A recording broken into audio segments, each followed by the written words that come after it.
a pensé à une idée extraordinaire et je vais exprimer ma asaï, mes actions de mon Hachem.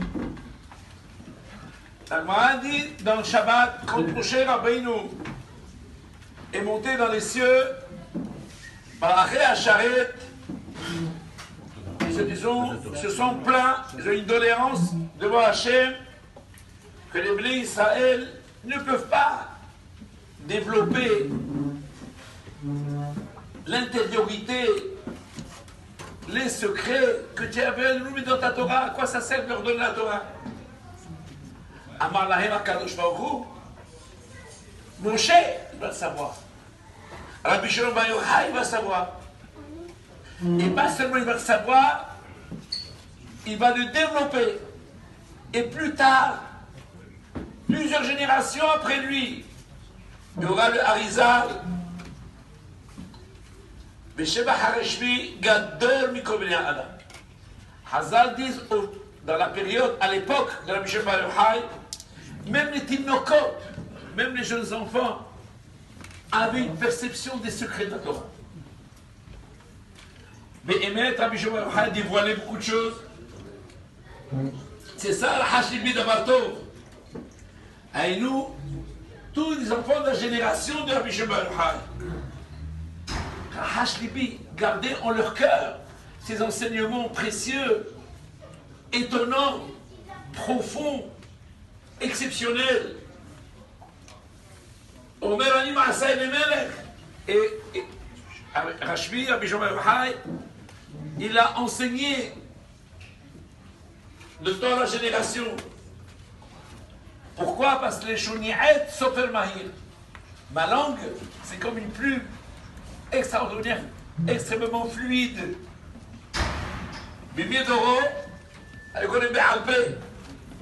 Il n'y avait pas encore l'imprimerie. Tout était transmis de manière oralement. Jusqu'à ce que le Harizal est venu et il a eu l'autorisation de transcrire. Les Zé'ed Sofer Mahir. Le pasuk suivant dit Yof yafita mi bnei Adam hu tzakhem besiftotecha al ken berachecha Elokim le'olam. Ça a été le génie des hommes. Et sur tes lèvres, il y avait de la grâce. Et à Kadosh Baruch Hu t'a béni à jamais. Disent Rabotenu Zichron Livracha que Rabbi Shimon Bar Yochai était un homme d'exception. Au Midorot Arishonim, depuis Adam Arishon jusqu'à Noah, au Mishet Avot HaOlam, au Minas Sanhedrin, c'est ça, Yofiafita mi Bnei Adam, ton génie a dépassé ceux qui méritaient le titre de Bnei Adam, comme Adam Arishon, Shet, Noah, d'autres de Moshe Rabbeinu.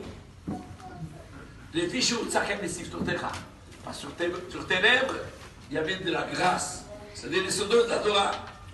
On dit, quand on parle de la Kabbalah, on dit les Yod et Hen. Hen, c'est la grâce. La grâce, c'est ce secret profond de la Torah. Ceux qui t'ont devancé, les générations précédentes, n'ont pas eu l'autorisation de dévoiler, de développer et de l'exprimer. Ils l'ont gardé intérieurement. Ça a eu la bracha d'Akadosh Baruch Hu. Et tu as pu divulguer ces enseignements. Sur ça, il dit Hagor Habecha Aliarech Gibor. Toi, vaillant soldat, mets ta ceinture avec ton épée dans son fourreau et retravaille la recha. C'est ta gloire et ta majesté. Alors, il rapporte ici un fait qu'une fois on lui a raconté que Rabbi Yitzhak, un des Haverim de Rabbi Shimon Bar Yochai, devait s'éteindre, devait quitter ce monde. Où Malach HaMavet était là présent. Et alors, Rabbi Shimon Bar Yochai, il lui a dit, qu'est-ce que tu veux nous faire ici? Alors, il a lutté avec le Malach HaMavet et il a interdit de toucher Rabbi Yitzhak. Et on a vu Rabbi Yitzhak jusqu'à la fin de la vie de Rabbi Shimon, même dans la Edera Zota, qu'il a assisté. Hagor, tu as pris ta épée, tu l'as utilisée contre le Malach HaMavet, Gibor, et tu l'as vaincu. Rabbi Yitzhak Nish'al Mishiva'ani Hashem, Parce que Rabbi Shimon Bar Yochai, les 7 Hebrews, les 7 membres de son collège, c'est comme Shiva et Hashem, les 7 yeux d'Hachem qui sont dans le monde. Rokava Adarecha, tu as complété les 7 sphirotes. Hesed, Gvura, Tiferet, Netzach, Hod Yesod Malchut.